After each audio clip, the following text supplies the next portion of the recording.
What up guys, welcome to another YouTube video, and today we're going to be looking at 10 Minecraft tips for pros. Now obviously I'm sick, so forgive me, but here we go, let's get into it. Tip number 1 is subtitles. So obviously here we can see that we have our standard settings, and with this zombie we can hear him to a certain length away. Now the standard hearing length is about 15 blocks, so if we go 15 blocks here we can still hear the zombie, and even if we shoot him right here we can still hear him when he is hit. Now on the other hand, a better way to do this if you cannot hear the zombie or your volume's not all the way up is you actually go to your settings. So what we do is place the escape button, go to this options tab, and then go to the accessibility settings listed right here. And in this you'll see in the top right the show subtitles button. We're going to turn that on, which allows us to hear not only mobs but also like water effects and things like that. So after we click this done, you can obviously now here we can see the zombie, and we can also see our footsteps and the direction that the sound is coming from. So in this case we can see that if we're this distance away from the zombie and we shoot the zombie here, we can see when the arrow hits, when the zombie gets hit, and then also we can hear the zombie when he groans or takes footsteps towards us. And this also goes to a 15 block limit, but it not only allows us to see those sound signals, but then it also allows us just to be able to notice where that zombie is without having to turn up our sound all the way. This also works when you're mining. You can see that in this example right here that we are doing the crawl mining. When we are crawl mining, it also lets us know when blocks are broken, whether that is by us or by someone else, which helps in PvP and then just in general while mining. Another advantage of this is it also allows us to see when lava is being close by. So you can see in this example, as we get closer here, that there is a lava pops icon. It shows the direction where it's coming from. Alright, and tip number 2 is arrow slits. So oftentimes in PvP combat we have this wall method in which we shoot arrows, which gives us a 1 block angle in order to shoot through each side, and opens up the entire sky for us to shoot through. But there's different advantages of this, and an alternative method to this will be using like a stair or a slab or one of these things that we're going to go over this video.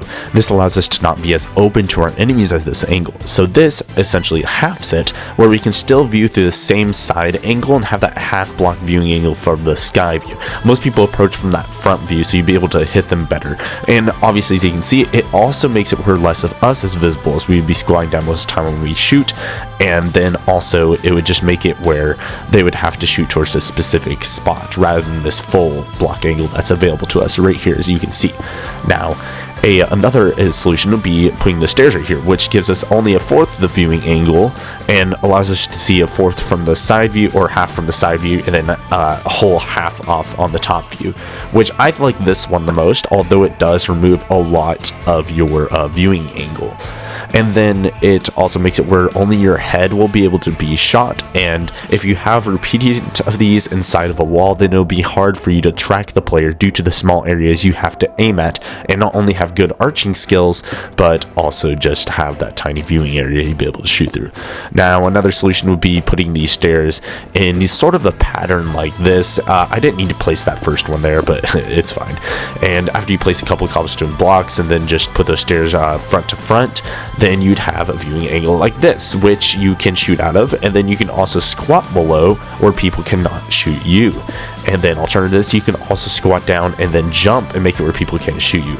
Another solution to this would be just creating a fourth angle again, but on the top area, which essentially just it blocks out that bottom area, which I do not like personally, but it makes it where you're harder to shoot, as you can just squat down and make it where people cannot shoot you. Another way would be putting up a fence like this, and you could shoot out of the fence. As you can see here, we cannot shoot through the fence when it is currently closed, but when you open the fence it allows the arrow to go through.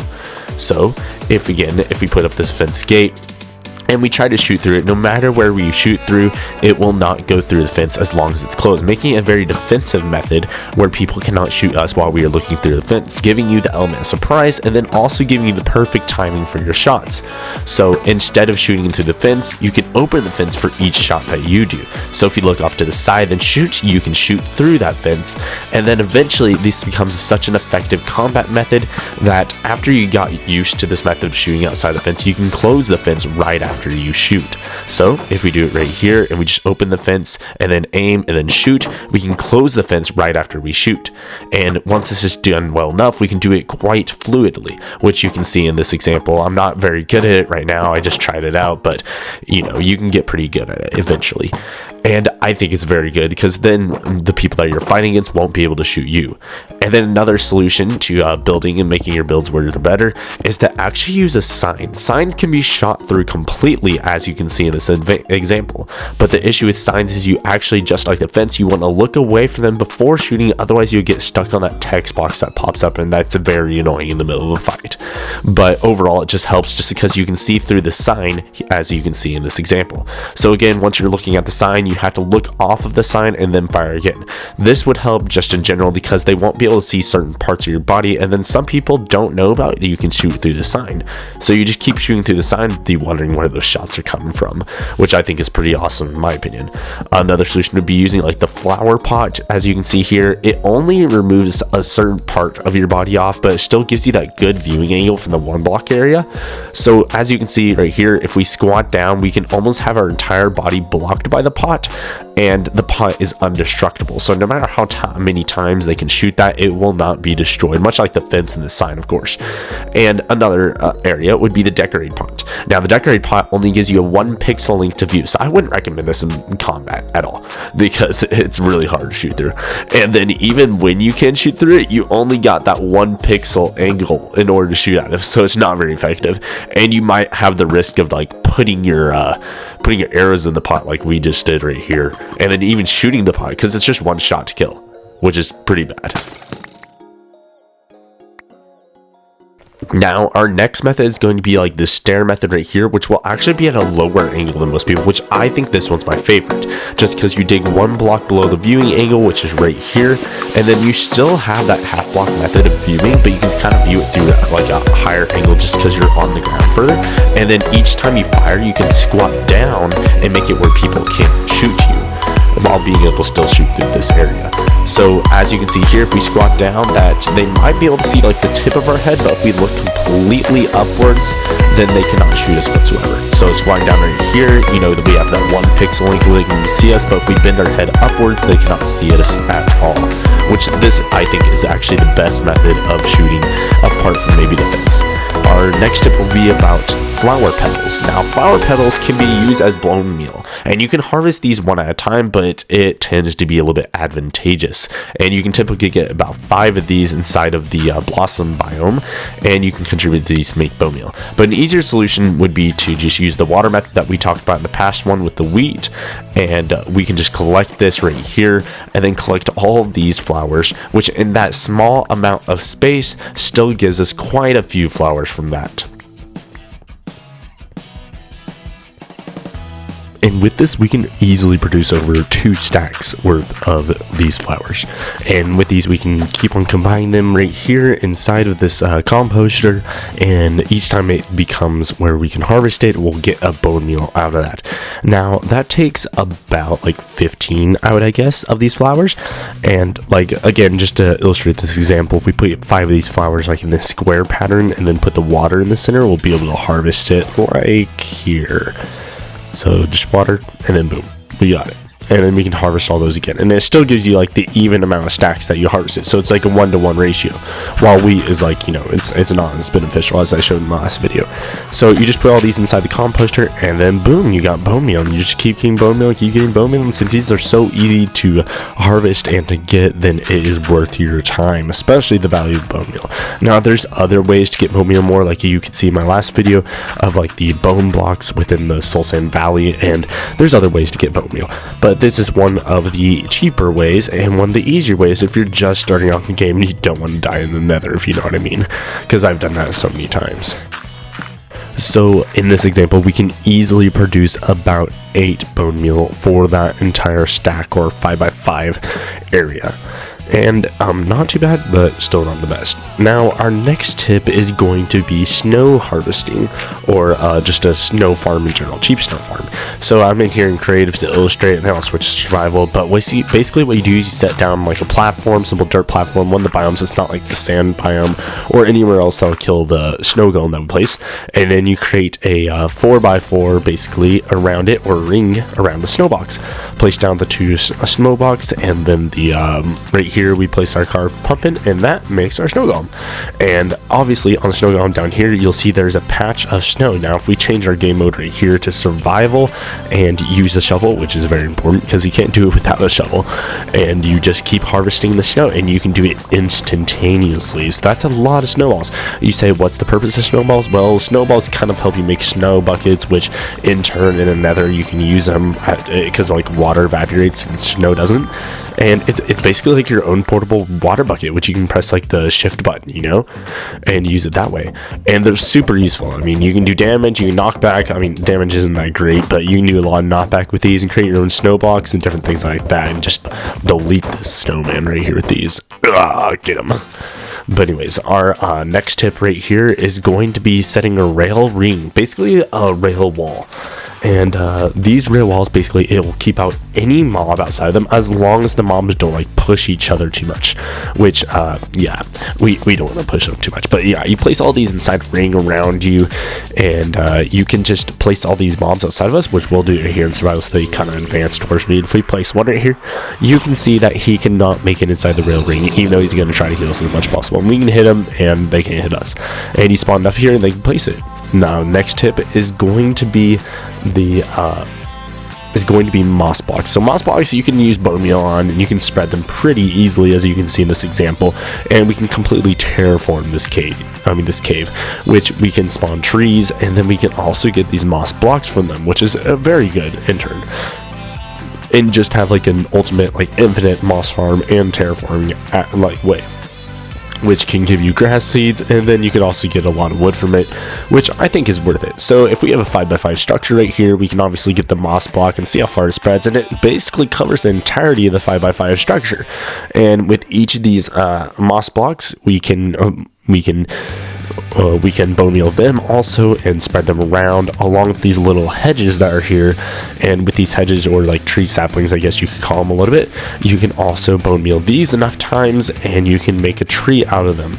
And it actually doesn't take that much long. Like right here, this one took about 4, and then like the one over here we can do, and it takes about 3, and like right here, you know, it takes 1, and this one as well, and then this one 2. So like you can make a lot of trees with that, and it completely terraforms. The next tip will be that of the Fletcher tables. Now Fletcher tables, they basically are essentially useless for yourself, but what you can do is you spawn a villager in a Fletchering table, and it changes the villager's profession. Now we're going to set a ring around this because I messed up earlier and let the villager escape, but basically what you do is you put this around here, get the villager, and boom, he becomes a Fletcher villager. And then we can trade them once those arrows appear, and he trades 1 emerald per 16 arrows.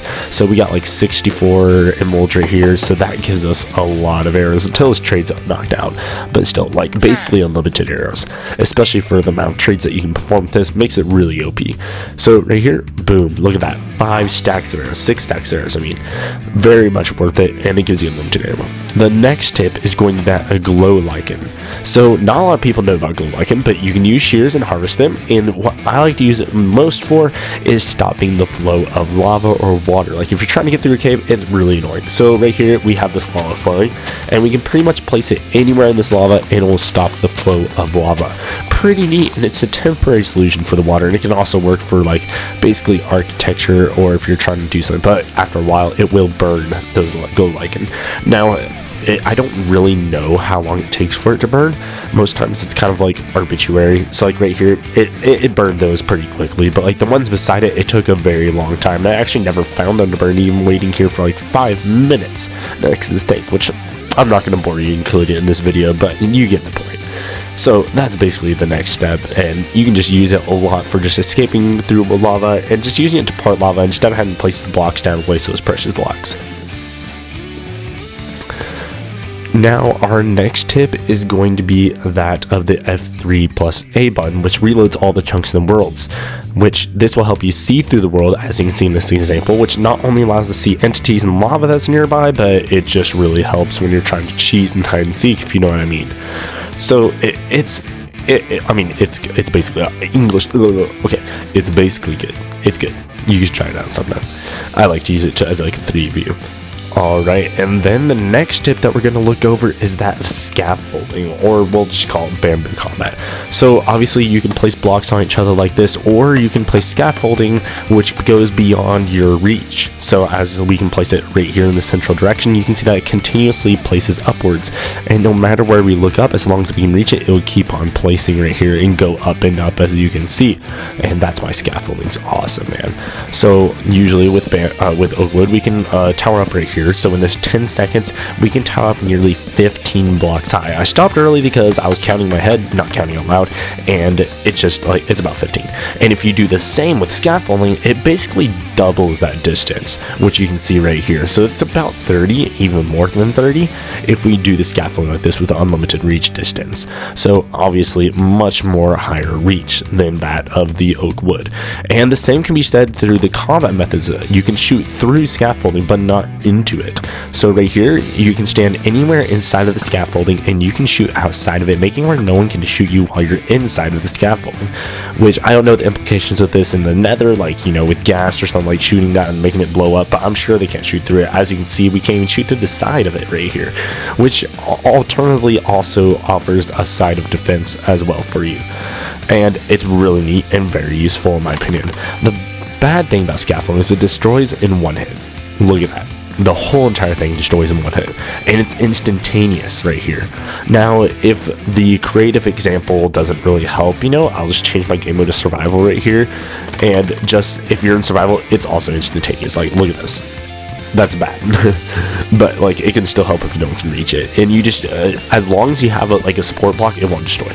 Now you can also bridge like normal, as you can see right here, and as you're bridging, it doesn't matter what speed you can do it. So like, I'll slowly accelerate right here, and as you can see, like, no matter what acceleration you do, it's still not that quick. Like, even if we just spam jump the whole time and spam place the whole time, hold like that left click down, you know, it won't really help. Sorry, right click, forgive me. But if we do it right here, and you know, we're trying to bridge or whatever, the same thing goes for this. It's not that fast. I'm not very good at speed bridging. Like, I'm not good at speed bridging at all. I'm slow bridger, but like, it's pretty slow. And in combat, you want to be quick as possible just to bum rush that man, if you know what I mean. So instead of doing this, we're going to use scaffolding. So you say, oh, how do we bridge with scaffolding? Well, scaffolding reaches 6 blocks out, as see 1 2 3 4 5 6, and the 7th block it will fall, like you can see here. So you need a support block at the end of this to make it where you can go out another 6. You just place it, and then you can jump through it and place those down 6. Now, if you're fast enough at this, then it'll make it where you can just simply just keep on going, keep on bridging, and a lot faster if you just hold down your sprint button. I'm not that good at it because I haven't practiced, but you get the concept. It can be very useful if you can just get that sprint down and just rush people. And then another prong of this is you can just keep on going to infinite height, and each of these is a core supporting factor of the scaffolding. Not only this, but scaffolding can stop your fall damage. You just keep squatting while you place it, and it's basically a water bucket save almost, except scaffolding's, you know, not water and doesn't require iron. It just requires that bamboo and that, you know, that string. And ultimately, I think it's a lot better than towering and normal, apart from it instantly destroying, which is the only downfall. Now, another tip with scaffolding would be to actually just look in it and then squat down, because you won't fall all the way through the scaffolding. Only through the scaffolding that you have. It won't let you die. But basically the problem with this is when you're in PvP combat, what you can do is you can squat through this, and then people cannot shoot you to that certain extent. Now, if you get fast enough this, you just jump, squat, and then you can shoot outside of this without people even shooting you. And it can just throw off other players just because your movement's changing. And that's the end of our video. Hope you liked it. Like and subscribe. Join the Discord. I'll see you in the next one.